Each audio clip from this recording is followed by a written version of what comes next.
perennially controversial Congressman George Santos is at it again. A new report from the House Ethics Committee accuses Santos of spending donor cash on non-congressional activities like Botox treatments, OnlyFans subscriptions, and gambling in Atlantic City. Santos insisted he was not personally to blame for the financial discrepancies and called the Ethics Committee report a dirty, biased act that tramples all over my rights. However, following the report, Santos announced he would not be running for re-election, writing on X, "I will continue on my mission to serve my constituents up until I am allowed. I will, however, not be seeking re-election for a second term in 2024, as my family deserves better than to be under the gun from the press all the time." So this House ethics investigation is running alongside the DOJ's investigation, Jessica, or its pursuit of charges against George Santos for misuse of campaign finance funds. And from my understanding, they interviewed dozens of witnesses. They have hundreds of hours of testimony and tens of thousands of documents, some of which, of course, they released in this 56-page report, and the evidence seems pretty uncontroversial.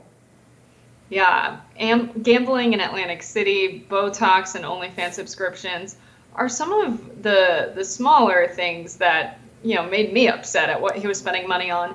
Weekends in the Hamptons, honeymooning in Vegas, spending thousands of dollars of donor money on his personal vacations. This is really worse than what we saw from Lauren Boebert asking for a refund for driving the amount of miles that would be more than the circumference of the earth, which I highly doubt she did on the campaign trail. It was rumored that she needed money to pay off a loan she had for a restaurant back home. Nevertheless, that's an insane amount of miles. It's not possible to drive that many miles. This is somehow worse because it's very blatant. Even in their Excel spreadsheets, it was labeled Botox. He used the campaign debit card to purchase it. It's not even like he was trying to hide it or was smartly sneaky in any possible way. It takes the bare minimum of investigatory power to uncover what George Santos was spending money on. It's really insane. It's called hotel expenditures.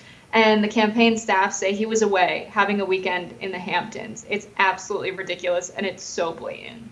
Yeah, another interesting part of this House ethics report is that it confirms that there was a vulnerability study done on his campaign when he first started running. And the New York Times previously reported that the various members of his campaign actually, when they presented him with this vulnerability study, which included all of the lies about the resumes, included all of the alleged misuse of campaign finance funds, as well as his marriage to a woman while he was supposedly living with a man, that they said this is insurmountable. If this comes out, you will lose the election, your family will be destroyed, and you could possibly go to jail. So you should either drop out now or we're going to all resign from your campaign. And he refused to resign, and they all dropped out of his campaign, and he had to find entirely new staff as he continued the process. And so it's kind of ironic to hear him say that the reason he's now not running for re-election in 2024 is because of the damage this has caused to his family. But mind you, not his behavior, but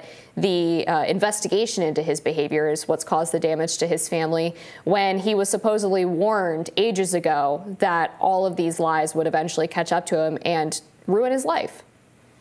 Yeah, Santos spent $4,000+ at Hermes buying purses, I don't know what. But you also had him develop this strategy firm, Redstone LLC.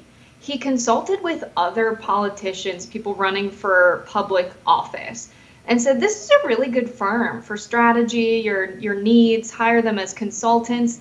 He was a part of the board. He was a founder. He profited $50,000 off of referring his own LLC, his own strategy firm, to other candidates, not disclosing that he would benefit financially from that or that he was even a part of Redstone.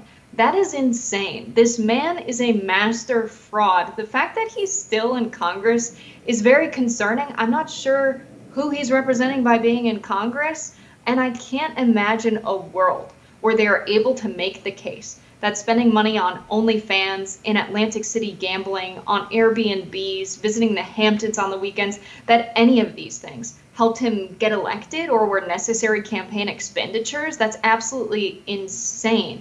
The fact that he also developed this LLC, I think, shows that he wasn't just reckless, he was an extremely dedicated fraud, which we knew, but it's much more extreme than we originally knew. This is insane.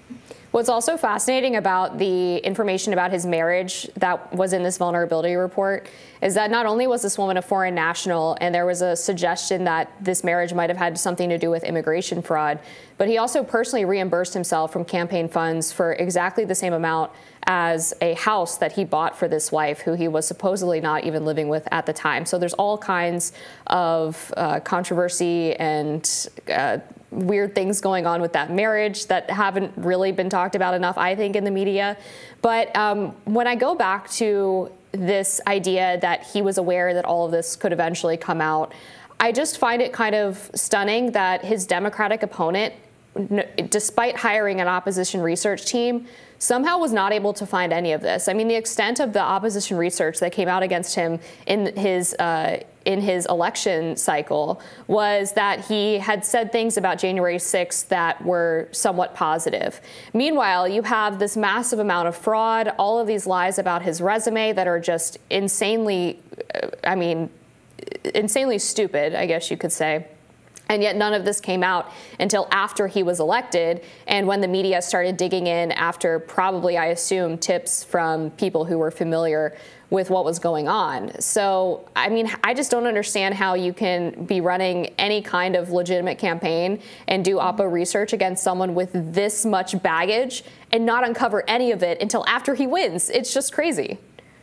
Yeah, to have the vulnerability assessment, to really see how strong of a candidate he is, if there's anything there to take him down, to have opposition research done against him, and to find nothing when there's so much there, I think suggests that they were looking for the wrong things. Perhaps they couldn't even imagine someone spending campaign donations so brazenly with the campaign debit card at Hermes, at Sephora, spending it for OnlyFans subscriptions, and it's very obvious his staff were aware of this. I mean, all it would take is someone doing opposition research saying, you know, is there anything weird going on? Because it sounds like the campaign staff were extremely wary of his spending practices. They knew that the campaign would come under fire for this. They knew that he was on vacation and expensing his entire vacation when he was definitely not on the trail, definitely not in the office, to the campaign debit cards. That's insane. Paying for Airbnbs, paying for hotels,